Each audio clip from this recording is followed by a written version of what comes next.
अस्सलाम वालेकुम वरहमतुल्लाहि वबरकातुहू। दोस्तों, सरफराज अहमद आपके साथ है। अभी हम आए थे फजलदीन डेयरी फार्म पे। यहाँ पे ये एक गाय मौजूद है जिसका इशू सिर्फ ये था, ये गाय थोड़ी सी डिस्टर्ब रहती है और जब ये चलती है अपनी टांगें इस तरह घुमा घुमा के रखती है। तो हमें जो शक इस पे गुजरा कि ये हार्डवेयर का मसला हो सकता है, कोई फॉरेन बॉडी केस हो सकता है, कोई चीज़ इसने खाई हो सकती है। जिसकी वजह से हम ये मशीन थी, हमारे लिए तो ये मशीन ही है, हम कहते हैं लोहा चेक करने वाली मशीन है, तो वो लेके आए हैं। तो इसको हमने चेक किया है, इसमें से जो हमारा शक हमारा 100% सही निकला। ये देखें, डॉक्टर साहब चेक कर रहे हैं। तो इसमें जो सुई है, जहाँ पे मेटल आएगा वो वहाँ पे मूव कर जाएगी, ऊपर चली जाएगी। और साथ में इसके स्टैथ होता है कानों में लगाने के लिए। तो उसमें जो बीप है वो बहुत ज़्यादा बढ़ जाती है। अगर बीप ना आ रही हो तो आना शुरू हो जाती है। इसकी फ्रीक्वेंसी इस टाइम सिर्फ 2.5 है, यानी ये बहुत लो फ्रीक्वेंसी पे भी मेटल को डिटेक्ट कर रहा है इस टाइम। बाज़-औक़ात जो मेटल का पीस है होता है वो इतना छोटा होता है कि हमें ये 6 तक 7 तक करनी पड़ती है। तो मतलब इस जानवर में मेटल का जो भी पीस है वो काफ़ी बड़ा है, जो 2.5 पे भी देखें रीडिंग बहुत ज़्यादा आ रही है। इसे हम जानवर के जिस्म के और हिस्से पे फेरेंगे तो बैक चली जाएगी, वापस चली जाएगी।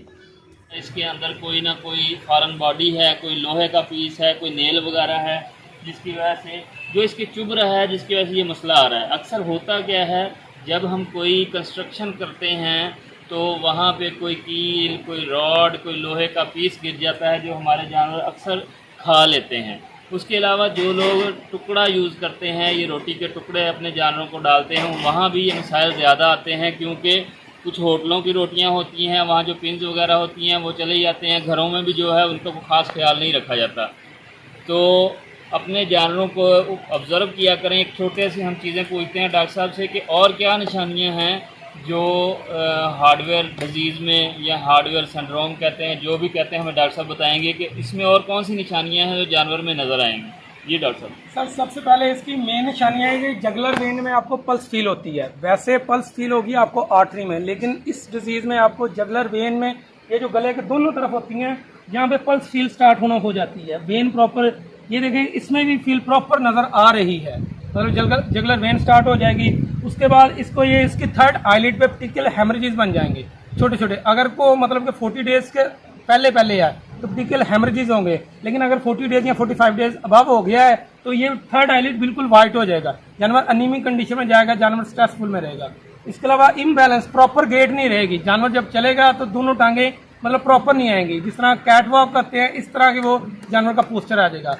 इस वजह से जानवर, कई बार ये भी होता है कि इसका साइन सिम्टम है कि नाक को बार बार मूव करता रहता है, ये मसल का एरिया ना इसको बार बार अपलिफ्ट करता रहता है।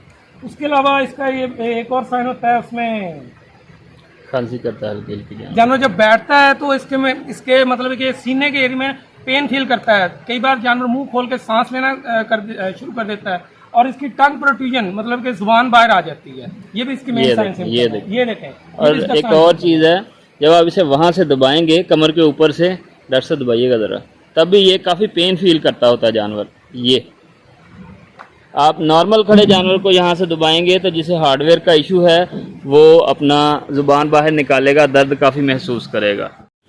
इसके दो ही हल हैं। एक तो ये मैग्नेट दिया जाता है, ये जो आपके सामने है, गन के अंदर मैग्नेट को डाला गया है और अभी डॉक्टर उस्मान साहब देंगे।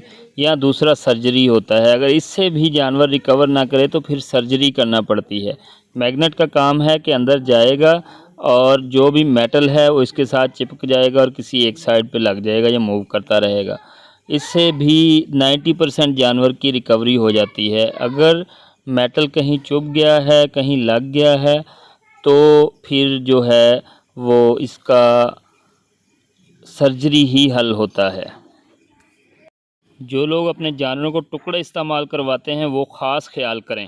तो जी, शुक्रिया अदा करेंगे हम डॉक्टर उस्मान साहब का, डॉक्टर आसिम साहब का कि हमारे साथ आए हैं। और ये डॉक्टर उस्मान साहब हमें मशीन दिखा रहे हैं कि ये मशीन है, ये इसके साथ मैग्नेट गन पड़ी है। ये जो है स्टैथ है मशीन का, इसके अंदर से आवाज़ आती है। ये वो प्रोब है जो जानवर को लगाया जाता है, उसकी वायर है जो कनेक्ट करती है इस मीटर के साथ उस प्रोब को। ये लगाने का भी तरीका है, इसकी पिंस होती हैं वो सीधी सीधी लगानी चाहिए। और ख़ास तौर पर उन लोगों को अपने जानवरों का ख्याल करना चाहिए जो लोग अपने जानवरों को रोटी के टुकड़े वगैरह डालते हैं, वहाँ सबसे ज़्यादा मसाइल आते हैं। और जब भी कभी आपका चारा कुतरने वाला जो टोका है, जो मशीन है, वो टूटे या उसमें कोई मसला बने तो ज़रूर अपने जानवरों के चारा को चेक किया करें, कहीं उसमें कोई नट बोल्ट कोई पतरी वगैरह तो नहीं रह गई जो आपके जानवरों के लिए नुकसान का बाइस बने। डॉक्टर साहब हमें मशीन के बारे में मेरे बताएंगे। पास इक्विपमेंट है, इसको कहते हैं फेरोमीटर। जी। फेरोस्कोमीटर भी कहते हैं, फेरोमीटर भी कहते हैं। इससे बेसिकली इसका ये पर्पज़ ये है कि हमने मतलब कोई भी आयरन की स्पेसिफिक आयरन को डिटेक्ट करना होता है। क्योंकि र्यूमन में अगर अक्सर बेशतर र्यूमन के 4 कंपार्टमेंट्स होते हैं, र्यूमन, रेटिकुलम, ओमेजम, एबोमेजम, ये काऊ के स्टोमक के 4 कंपार्टमेंट्स हैं। लेकिन रेटिकुलम में अगर आ जाए आयरन का पीस, जिसमें नेल्स हो सकते हैं, जिसमें कोई वायर हो सकती है, जिसमें कोई आयरन का पीस हो सकता है, ये उसको डिटेक्ट करने के लिए, क्योंकि उसकी वजह से हार्डवेयर डिजीज़ होती है। हार्डवेयर डिजीज़ को ट्रॉमेटिक रेटिकुलो पेरिटोनाइटिस भी कहते हैं, इसको हार्डवेयर डिजीज़ भी कहते हैं। और इसको डिटेक्ट करने के लिए ये मतलब इक्विपमेंट यूज़ करते हैं। इसके 2-3 पार्ट हैं, एक तो इसके ऊपर डायल होता है, इसको माइक्रो एम्पियर मीटर भी कह सकते हैं, और एक इसका प्रोब है, और ये साथ में इसके हैंड फ्री टाइप है। इसमें हम बीप सुनते हैं, मतलब आवाज़ आती है जब भी कोई सॉलिड ऑब्जेक्ट लोहे का हो, आयरन का हो सॉलिड ऑब्जेक्ट, तब ये बीप देगा। प्लास्टिक के लिए ये बीप नहीं देगा। कोई लकड़ी का शार्प पीस है उसके लिए ये बीप नहीं देगा। ये सिर्फ आयरन को डिटेक्ट करेगा। और इससे फिर हम 80 to 90% कन्फर्म कर लेते हैं कि ये केस हार्डवेयर डिजीज़ का ही है, और इसके बाद फिर हमने उसको मैग्नेट देना होता है ऑरली। Thank you. ठीक हो गया। ये जो आपको मैग्नेट नज़र आ रहा है, इसके ऊपर काफ़ी सारे कील हैं, एक अंगूठी है, एक नट है। ये सारी चीज़ें कुछ जानवर जब ज़िबा किए गए जिन्हें हमने मैग्नेट दिया था उनके अंदर से निकले। बहुत सारे ऐसे जानवर हैं जिनके अंदर मेटल मौजूद होता है और हमें पता ही नहीं होता।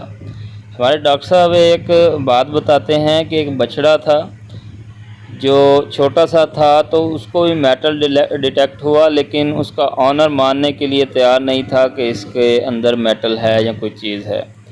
तो कहता था कि ये बछड़ा कीमती है, तो मैंने इसे चारपाई के साथ बांध के रखा है। वो बछड़ा ना ठीक हुआ। जब वो बछड़ा बिल्कुल बीमार रहने लगा, उसने 4.5 लाख का वो बछड़ा ख़रीदा था। जब वो बछड़ा बीमार रहने लगा तो फिर जब बिल्कुल ठीक ना हुआ तो कसाई को सेल किया। जब कसाई ने वो बछड़ा ज़िबा किया तो उसके पेट के अंदर से औरतों वाला प्रांदा निकला, जिसके जो वो बालों के पीछे बांधती हैं, जिसके अंदर मोती शोती लगे हुए थे। तो अपने जानवरों का ख़ास ख्याल रखें। उम्मीद है कि हार्डवेयर डिजीज़ के बारे में आपको डिटेल से समझ आ गई होगी।